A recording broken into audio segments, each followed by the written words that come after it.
Welcome back. I'm your host, Adam, and this is Off Topic Sports.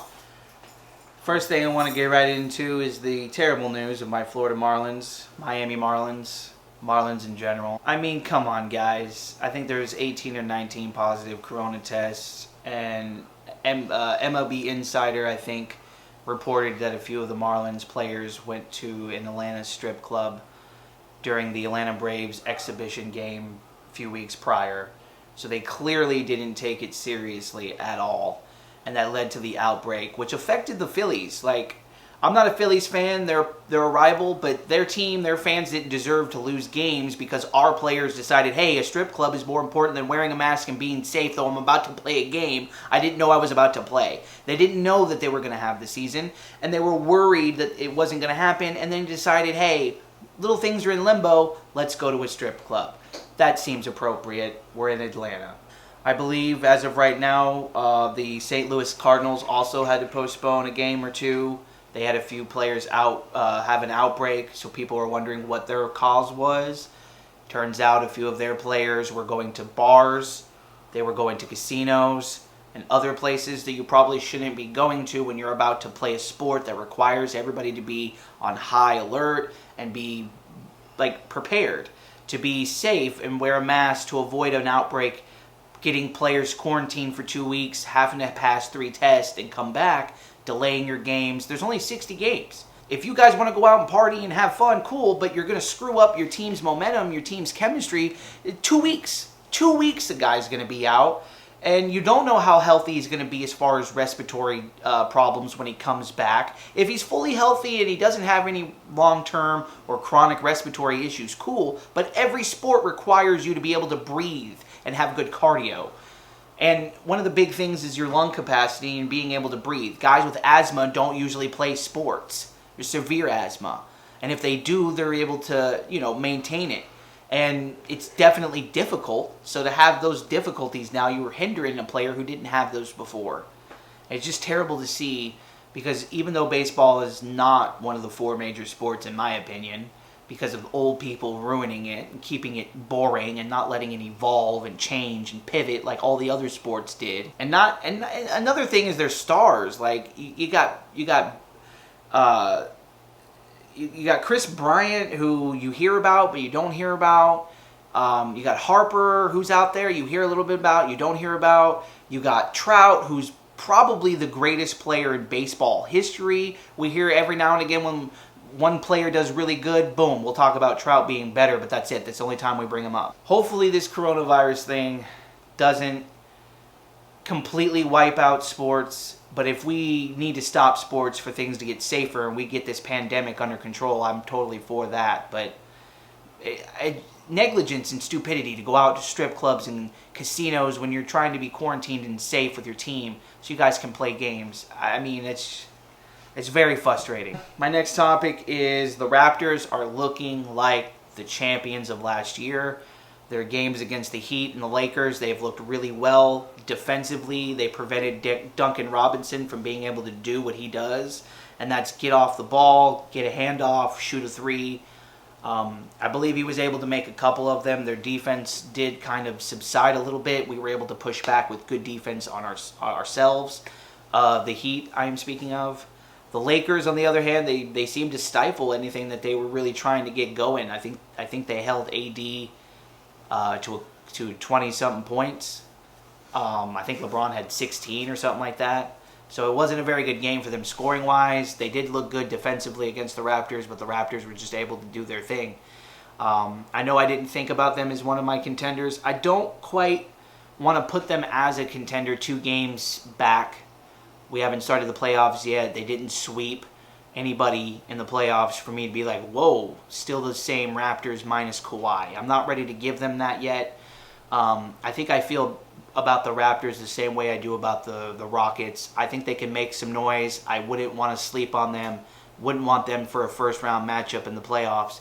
But they are definitely not somebody that I would kind of be like, man, they're world beaters. No matter who gets them, you're going to lose. I wouldn't give them that. They are the defending champs, but I wouldn't say that they're They're defending champs, but I don't know. With Kawhi's defense and able to shut down Giannis, able to shut down somebody who's your go-to scorer in the fourth quarter, for Kawhi to be able to go out there and clamp him, and then you have people able to score on the opposite end like Kyle Lowry, Fred VanVleet, and Siakam, whereas these guys have to do defensive assignments really, really well and then get back, and who's going to be the offense? One night it's Kyle, one night it's Fred, one night it's Siakam, but it's got to be a consistent thing for the playoffs. Cam Newton debuts in the Patriots uniforms. Unfortunately, the Patriots have had 8 players opt out for the betterment of their families.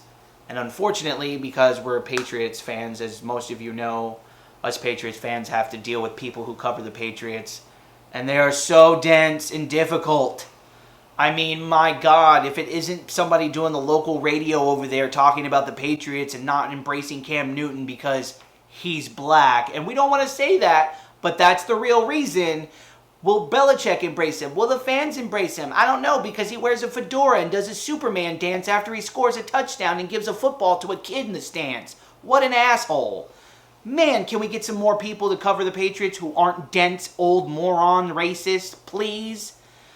God, and then Tom Curran, who's just starting to save face and look like a decent guy who covers the Patriots, has to go on there and be like, conspiracy theory, if Tom Brady was still the quarterback, none of those players would opt out. Like, really, fucker? Like, who are you to say that? You don't know their families, their family situation. It's a pandemic. This isn't the flu. This isn't new, or this isn't something we've seen. This is new, and they're going to take their family seriously. I think 5 or 6 of the players of the Patriots have newborn babies.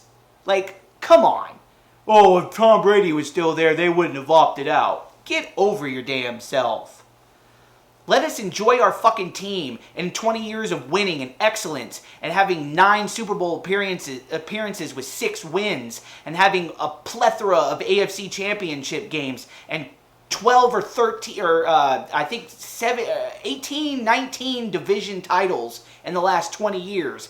And, oh, nah, man, let's find some shit to crap on. Let's get all, what is that word? Curmudgeon-y or whatever the hell it is. Let's get all crab-apple-y about everything. Because the team, all it does is do successful things. So let's find nitpicky shit to be mad about. Like, get out of here. If you cover the Patriots like that, you really honestly should cover a different team. Go cover the Jets if you want misery and annoyance all year long, every year. Everything you do is crappy and incompetent. Go cover the Jets, you crybabies. All right, UFC stuff. Derek Brunson showing why he's not a gatekeeper for the 185-pound division with a very, very good victory over an undefeated fighter, prospect, 22-year-old Edmund. I'm not going to butcher his last name.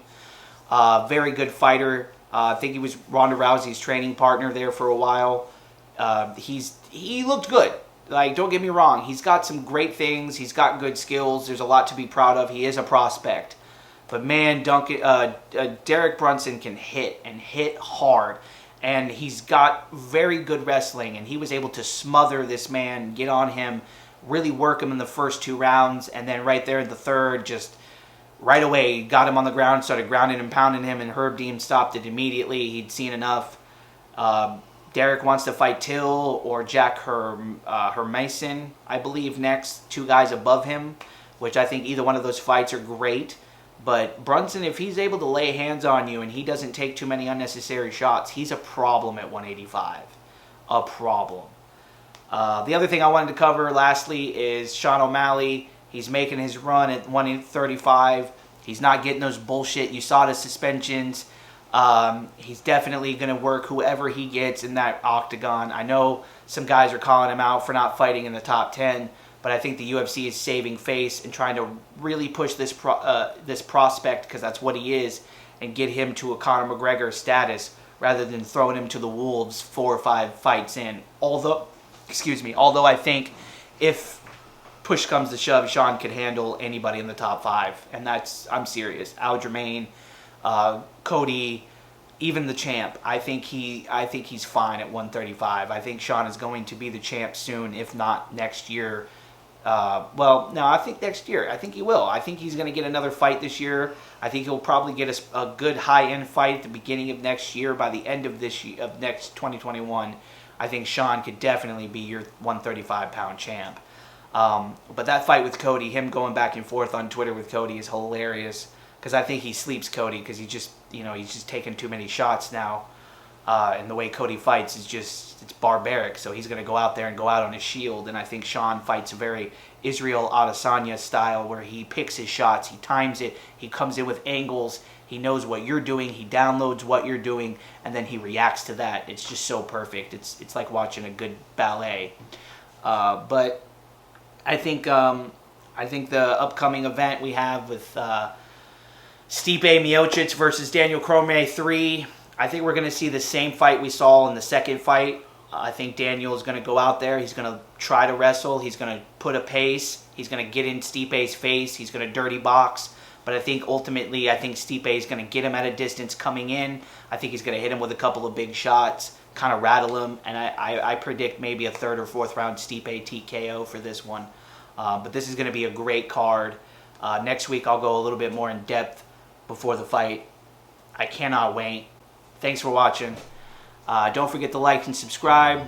You can follow me on Twitter at @ADamnManIam. Big Bacon Boy is also something you can look for. I do sports stuff, regular stuff on there. Don't forget to follow me on our talk show as well. I do it with buddies Josh and DJ. Our talk show comes out every Friday at 9 a.m. We're going to be mixing things up on there too, so if you want to check that out as well, subscribe to it. You get both Off Topic Sports and our talk show. Thank you.